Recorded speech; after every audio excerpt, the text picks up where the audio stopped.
नमस्कार दोस्तों। बीजेपी सांसद निशिकांत दुबे के सुप्रीम कोर्ट को लेकर बयान के बाद देश भर में बवाल मचा है। सत्ताधारी दल के एक सांसद ने सीजेआई पर सीधे सीधे ऐसे आरोप लगाए जैसा आरोप आज तक आजाद भारत में किसी सांसद ने किसी सीजेआई पर नहीं लगाया। चीफ जस्टिस ऑफ इंडिया को गृह युद्ध के लिए, धार्मिक युद्ध के लिए जिम्मेदार ठहराया। सुप्रीम कोर्ट पर देश में अराजकता फैलाने का जिम्मेदार था। उसके बाद बवाल मचा है। 4 वकीलों ने सुप्रीम कोर्ट की अवमानना करने के लायक इस केस को माना है और अटॉर्नी जनरल के पास दरखास्त लगाई है कि सुप्रीम कोर्ट की अवमानना का मुकदमा बीजेपी सांसद पर चलाया जाए। अटॉर्नी जनरल की तरफ से अनुमति नहीं मिली है। तय प्रक्रिया ऐसा ही होता है कि कोई व्यक्ति अगर अवमानना का मुकदमा करना चाहता है तो अटॉर्नी जनरल की अनुमति होगी। दूसरी प्रक्रिया है सुप्रीम कोर्ट स्वतः संज्ञान ले। लेकिन आज एक सीनियर एडवोकेट है सुप्रीम कोर्ट के नयन मिश्रा, उन्होंने आज सुप्रीम कोर्ट में जस्टिस गवाई की बेंच के सामने यह मसला उठाया और यह भी उठाया कि किस तरह से बीते कुछ दिनों से सुप्रीम कोर्ट के खिलाफ एक मुहिम चली है। सुनियोजित ढंग से सोशल मीडिया पर हैशटैग चला, सुप्रीम कोर्ट बंद करो। चीफ जस्टिस और सुप्रीम कोर्ट को बदनाम करने के लिए हजारों ट्वीट किए गए। तो क्या कुछ हुआ आज सुप्रीम कोर्ट में और कैसे जस्टिस गवाई ने क्या बात कही एडवोकेट मिश्रा ने, जिस पर जस्टिस गवाई ने कहा कि हम अगले हफ्ते इस मामले की सुनवाई करेंगे। ऐसी स्थिति में जब अटॉर्नी जनरल के पास अर्जी सब अभी पेंडिंग है तो फिर जस्टिस गवाई के ये कहने का मतलब क्या? इसी को समझने के लिए सीधे हमारे साथ हैं नरेंद्र नाथ मिश्रा जी, एडवोकेट है सुप्रीम कोर्ट में। सबसे पहले आपसे समझना चाहूंगा कि क्या हुआ है सुप्रीम कोर्ट में, क्या कहा जस्टिस गवाई के बेंच में आपने, और उसके जवाब में अगर उन्होंने कहा कि अगले हफ्ते हम सुनवाई के लिए लिस्टिंग करेंगे, इसका मतलब क्या है? पहले तो मैं भारत देश के सारे लोगों को, आपने मुझे समय दिया और सब लोगों को थैंक यू बोलना चाहता हूं, पूरे दर्शकों को। ये लड़ाई हमारी बस नहीं है, ये पूरे देश की 140 करोड़ की जनता की जो संवैधानिक लड़ाई है उसको लेकर के था, जहां पूरे भारत देश के लोग न्याय को लेकर के, सारे भारत देश के लोग, पूरे भारत देश के लोग विभिन्न प्रकार की जो न्यायिक प्रक्रिया है उसको लेकर के सर्वोच्च न्यायालय में आते हैं। अपेक्स कोर्ट ऑफ इंडिया बोला जाता है, वहां पर आते हैं। और जब उसी को तबायत और कोठा और इसके साथ में शरीयत से द्वारा रेगुलराइज करने वाली कोर्ट बोल दी जाए, तो मुझे लगता है कि हर वकील और सुप्रीम कोर्ट से जुड़ा हुआ हर प्रत्येक व्यक्ति कहीं न कहीं ने उसके मन में हर्ट होता है, जिसको लेकर के मैंने और honourable chief justice of India के सामने बोला।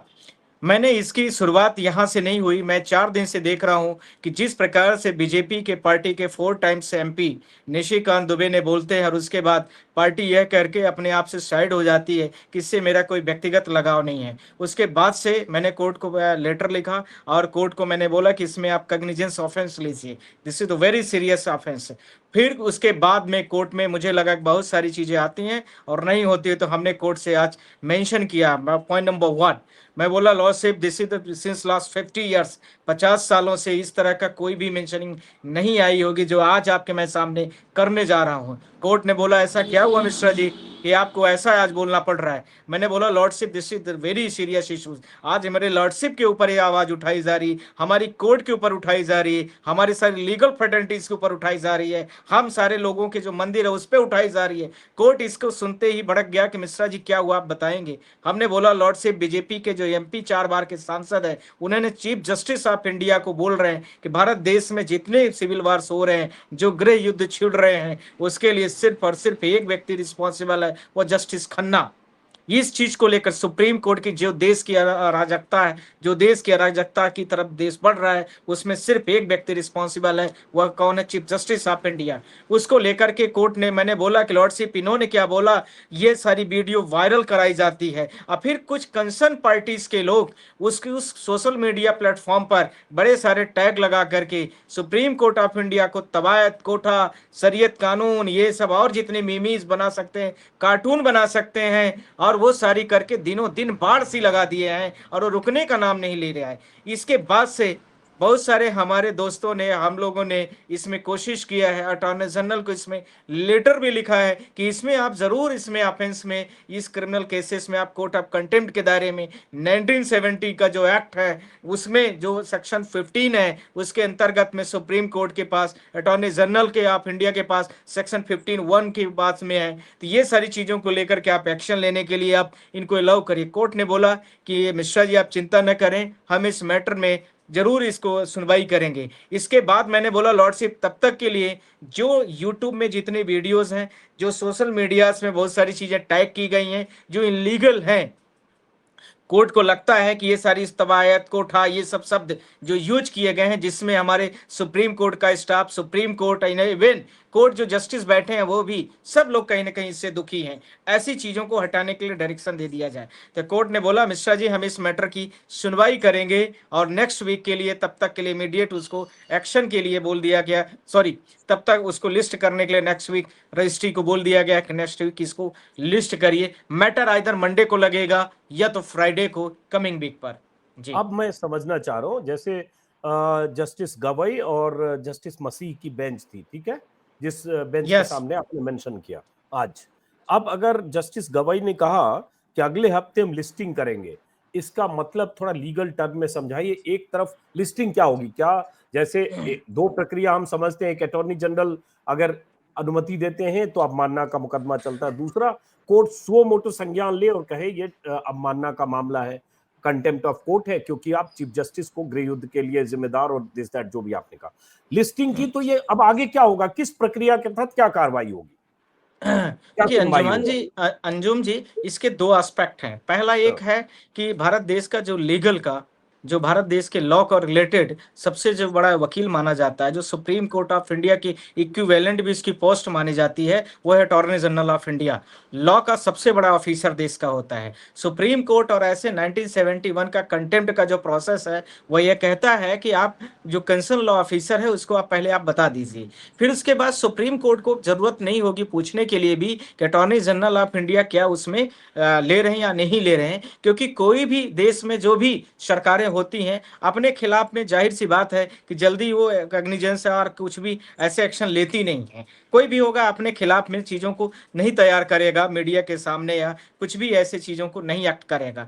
ये चीजें दूसरी एस्पेक्ट है। तो फिर सुप्रीम कोर्ट के पास जो इसका 1971 का 15(1) भी है, वो स्पष्ट कर देता है कि उनके पास बहुत बड़ा जुडिक्शन है, वो किसी भी चीज पर सुमोटो ले सकते हैं, किसी चीज पर भी कार्रवाई कर सकते हैं। पर लॉ ऑफिसर यदि कहीं से करके देता है, परमिशन कर देता है कि नो डाउट यह जो है तो यह प्रोसेस है और इन्होंने गलत किया है, तो इनके ऊपर कोर्ट जो है तो कंटेम्प्ट कर सकती, चला सकती है, तो फिर सुप्रीम कोर्ट उस समय पर मस्ट हो जाती है, वो करने के लिए बाध्य भी हो जाती है कि ये जरूर जो है जब सरकारी इसकी लीगलिटी इसको बता रही है तो करना अनिवार्य हो गया। पर इसी का जो पैरेलल है, इसी का जो पैरेलल है, यदि सरकार नहीं करती है तो सुप्रीम कोर्ट जैसे आज एक्शन पर है, जैसे आज जिस रूप पर आई है, वो खुद अब अटॉर्नी जनरल की पूछने और नहीं पूछने का कोई सवाल बहुत ज्यादा नहीं बचेगा। मैं करेक्ट। समझ गया, यही तो मैंने आपको कहा कि दो प्रोसीजर है, एक अटॉर्नी जनरल कहे कि ये मुकदमा कॉग्निजेबल है, तो एक दूसरा सुप्रीम कोर्ट सुओ मोटो करे, वही बात आप कह रहे हैं। अब बात करेक्ट। आती है कि लिस्टिंग, अगर सुप्रीम कोर्ट जस्टिस गवई ने कहा कि अगले हफ्ते लिस्टिंग करते हैं, इसका मतलब क्या माने, यही तो मैं कह रहा हूं कि क्या माने कि देखिए लिस्टिंग का मतलब। हाँ, लिस्टिंग का मतलब ये हो गया कि कोर्ट अभी जस्टिस गवई साहब कहीं इधर उधर छुट्टियों में भी है बीच में, जैसे अभी जस्टिस खन्ना साहब हमारे छुट्टी में ही है। तो ये ध्यान रखना है कि लिस्टिंग का मतलब रजिस्ट्री को डायरेक्शन दे दिया है। मिसलेनियस डेज सुप्रीम कोर्ट की 2 दिन होती हैं, मंडे और फ्राइडे का, अर्थात कोई भी मिसलेनियस केसेस होती हैं तो उस दिन लिस्ट होती हैं। फाइनल हियरिंग के लिए कोर्ट ने 2 दिन रखा हुआ है, जिन मैटरों में फाइनल हियरिंग चल रहे हैं, कई सालों से पेंडिंग मैटर है। तो यह मैटर लिस्टिंग करने का मतलब अप्रोप्रिएट कोर्ट ने डायरेक्शन कर दिया कि मंडे को या फ्राइडे को, जो मिसलेनियस डेज हमारे कोर्ट का होता है, उस दिन जो है एडमिशन डे हम लोग उसको कहते हैं, उस दिन ये लिस्ट होगा मैटर।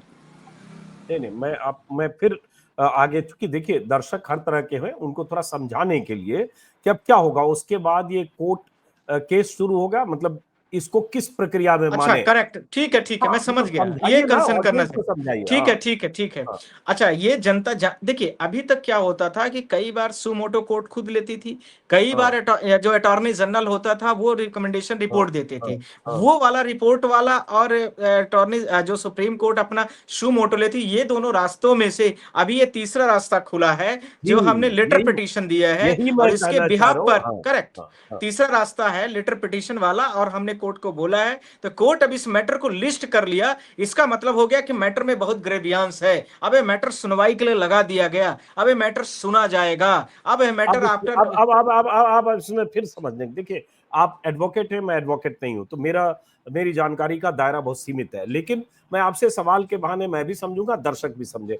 अब दो बातें होती है, क्योंकि आपने कहा कि बहुत सारे वीडियो, बहुत सारे ऐसे कंटेंट वाले कंटेंट है सोशल मीडिया पर, उनको हटाया जाए, कोर्ट की अवमानना हो रही है, जो भी है। और एक है contempt of court Nishikant Dubey के चीफ जस्टिस और सुप्रीम कोर्ट के बयान को लेकर। तो लिस्टिंग में ये भी हो सकता है कि वो जो आप आर्गू कर सकते हैं कि भाई ये जो मटेरियल है जो सोशल मीडिया पर, उसको हटाया जाए, क्योंकि कंटेम्प्ट का रास्ता तो वही दो मैं समझ रहा हूं। ये तीसरा रास्ता फिर कंटेम्प्ट चलेगा कैसे निशिकांत दुबे के खिलाफ। मैं आपको दोनों बात को स्पष्ट कर देता हूं। हाँ कोर्ट में जब मैटर के मेंशनिंग किया है, तो लेटर जो पिटीशन है, हमारी पिटीशन की जो प्रेयर है, वो कंटेम्प्ट को लेकर के इनके खिलाफ कंटेम्प्ट चलाया जाए। पर कोर्ट हाँ इतनी ज्यादा डिफेम हो रही है, सोशल मीडिया कोर्ट के ऊपर इतना वार कर रहा है, सोशल मीडिया गालियों पर बौछार कर रहा है, इसको लेकर के मैंने बोला है कि कोर्ट इस पे जो ग्रेवियांस हुआ है, जो निशिकांत दुबे ने बोला है, वो मैटर आज से 3 दिन पहले का है, वो वीडियो तो है ही है, वो तो कोर्ट के संज्ञान पर आ गई। पर मैंने बोला कि अब जो फ्यूचर में ये सारी चीजें चल रही हैं, और प्लेटफॉर्मों से आ रही हैं, और रिसोर्सेज से आ रही हैं, क्योंकि आजकल बीजेपी पार्टी में बड़ा लंबा एक युद्ध चल रहा है। आप हेट स्पीच देते हैं, हम आपसे बड़े हेट स्पीचर हैं, आप कम बोलते हैं, हम और ज्यादा किसी को गालियां देते हैं। इस टाइप की जो प्रथा चल रही है, इसी माध्यम का एक माध्यम बड़ा निकल के आया है, वो सोशल मीडिया है। उसमें इतना ज्यादा सुप्रीम कोर्ट को किया जा रहा है, तो उसको लेकर के मेरा कंसर्न था कि आगे जो है इन सारी चीजों को लेकर के कोर्ट डायरेक्शन दे दे कि अब आगे ये कंसर्न इस चीजें जो भी हैं उसको यहीं पर ब्लॉक कर दिया जाए, यहीं पर बस रोक दिया जाए, आगे ये बस चीजें ना बढ़े। अब मैं इसके बाद काउंटर सवाल, वही मैं कैटेगरिकली बहुत ही क्लैरिटी चाहता हूँ। अब इसका मतलब ये जो लिस्टिंग के बाद जो मामला चलेगा, ये सोशल मीडिया पर उस तरह से अनवांटेड पोस्ट या डिफेमेटरी पोस्ट उस पे होगा, कंटेम्प्ट ऑफ कोर्ट तो इसमें होगा नहीं। निशिकांत दुबे पर चलेगा, ध्यान हाँ रखना है, जो हाँ निशिकांत का वीडियो है उस पे चलेगा, जो हाँ निशिकांत के माध्यम से बोला गया एनआई न्यूज चैनल में, नेशनल में, उस पे चलेगा, यह ध्यान निशिकांत रखने का दुबे विषय। निशिकांत दुबे के खिलाफ कंटेम्प्ट ऑफ कोर्ट चलेगा, ये आप कह रहे हैं। करेक्ट, इसको अच्छा। लेकर के है। अब ये जो चीजें इतनी ज्यादा वायरल हो रही हैं, बहुत सारी बीजेपी के प्लेटफॉर्म से चलाई जा रही हैं, बहुत सारे अन्य मीडिया चैनलों के माध्यम से चलाई जा रही हैं, तो उसी के साथ में हमने इसको भी मिक्सअप किया कोर्ट में, ध्यान रखने की आवश्यकता है। निशिकांत दुबे को मैंने बोला, वो तो कोर्ट ने ले लिया, इसके साथ में मैंने पैरेलली दूसरी चीज को भी रखा कि कोर्ट में सोशल मीडिया के माध्यम से जो और पैरेलल चीजें चलाई जा रही हैं उसको भी रोका जाए। ये दोनों उसमें दो मुखी है इसमें। जी आखिरी सवाल देखिए, चूंकि दोनों मिल रहा है, इसलिए मैं अपनी हाँ हाँ, समझदारी के दोनों को लिए। मिला के बोला गया है, हाँ दोनों को हाँ मिला के बोला गया, प्लीज। हाँ, दोनों के मिला के बोला गया। लेकिन अब जब सुनवाई होगी लिस्टिंग के बाद, जो भी आगे प्रक्रिया बढ़ेगी, अगर ये तो ये कंटेम्प्ट ऑफ कोर्ट का जो प्रोविजन है, जो भी 1971 उसके तहत होगा, क्या होगा इसमें। 1917 का वन का जो एक्ट है उसके तहत पर होगा, निशिकांत दुबे पर होगा। टेम्परेरी रिलीफ हम लोग जब पिटीशन को करते हैं, आर्गुमेंट टेम्परेरी या इंटरिम रिलीफ से होती है। इंटरिम रिलीफ के लिए जो और विभिन्न प्रकार के, इस प्रकार के जो अन्य लोग पोस्ट कर रहे हैं, जो अन्य लोग इस प्रकार से सुप्रीम कोर्ट को चैलेंज कर रहे हैं, जो अन्य लोग सुप्रीम कोर्ट को डिफेम कर रहे हैं, उनके लिए डायरेक्शंस थी कि ये तो एक पैरल पार्ट है ही है, पर जो और लोग कर रहे हैं उसको भी सुप्रीम कोर्ट उसमें कग्निजेंस उस पे भी ले। पर जो मेन पिटीशन बनाई गई है, मेन पिटीशन ड्राफ्ट है, मेन पिटीशन लगाई गई, निशिकांत दुबे के ऊपर एप्रोप्रिएट एक्शन के लिए है, और इसके साथ में निशिकांत दुबे के ऊपर इसके साथ में कोर्ट ऑफ कंटेम्प्ट होना चाहिए, और उनके साथ में जो कन्विक्शन का प्रावधान है, कोर्ट और ऑफ जो मैं, कंटेम्प्ट, स्लिप ऑफ टंग है, कंटेम्प्ट ऑफ कोर्ट। हाँ चलिए, कोई बात सॉरी नहीं। बाय मिस्टेक, हाँ भाई मैं हाँ फ्लो में हाँ गलत बोला, ठीक है, हाँ वो उसके लिए मैंने बोला है, और कोर्ट ऑफ कंटेम्प्ट वो सारी चीजों को लेकर के है, और इसके साथ में उनके ऊपर एक्शन होना चाहिए, यह कोर्ट को लेकर के मेन प्रेयर है, यह पिटीशन का पार्ट है। जी अब इस पे अभी जैसे खबर देखो, अनस तनवीर, ब्रजेश सिंह, शिव कुमार त्रिपाठी, एक और 3 या 4 वकीलों ने अटॉर्नी जनरल के पास अनुमति मांगने के लिए एप्लीकेशन दिया है कंटेम्प्ट ऑफ कोर्ट के लिए निशिकांत दुबे के खिलाफ। अटॉर्नी जनरल की तरफ से कोई रुख की क्लैरिटी नहीं है, अभी तक कुछ सामने आया नहीं है। इस बीच निशिकांत दुबे के और उटपटांग बयान इधर उधर कुछ आ रहे हैं। तो आपको लगता है कि सुप्रीम कोर्ट इस मामले में संज्ञान लेकर बहुत सख्त कोई आने वाले दिनों में ऑर्डर दे सकता है? देखिए, उम्मीदों में दुनिया कायम है। अभी तक तो यही नहीं लग रहा था कि ऐसी चीजें सुप्रीम कोर्ट ऑफ इंडिया लेगी, पर आज ऐसा हुआ है। तो हमें इन चीज पर भरोसा करना चाहिए। और आज जिस प्रकार से कोर्ट का रुख था, उससे मुझे लग रहा है कि कोर्ट जरूर इसमें बड़ा ऑफेंस दिखेगी, और वो देख भी रही है। और उसके हिसाब से कोर्ट, मुझे लग रहा है, इस मैटर में इनके ऊपर बड़ी कार्रवाई करेगी। फ्यूचर में ऐसी घटनाएं ना घटे, ये लैंडमार्क बने। इसको लेकर के भी हमने कोर्ट से रिक्वेस्ट किया कि ऐसा कुछ करने की आवश्यकता है, नहीं तो पूरी बाढ़ आ जाएगी। ऐसे हेट स्पीच छोटे लोग, बहुत सारे लोग, हर लोग व्यक्ति सुप्रीम कोर्ट के लिए बोलना शुरू कर देंगे। जी आपने भी एप्लीकेशन दी है अटॉर्नी जनरल के पास कंटेम्प्ट ऑफ कोर्ट चलाने के लिए? नहीं, मैंने पहले नहीं दिया है। मैं अपने माध्यमों से दिला है। जो और लोगों ने दिया है, सब हमारे ही अपने तो लोग आप हैं। सीधे जस्टिस गवई के करेक्ट, बेंच में आपने करेक्ट। मेंशन किया ये।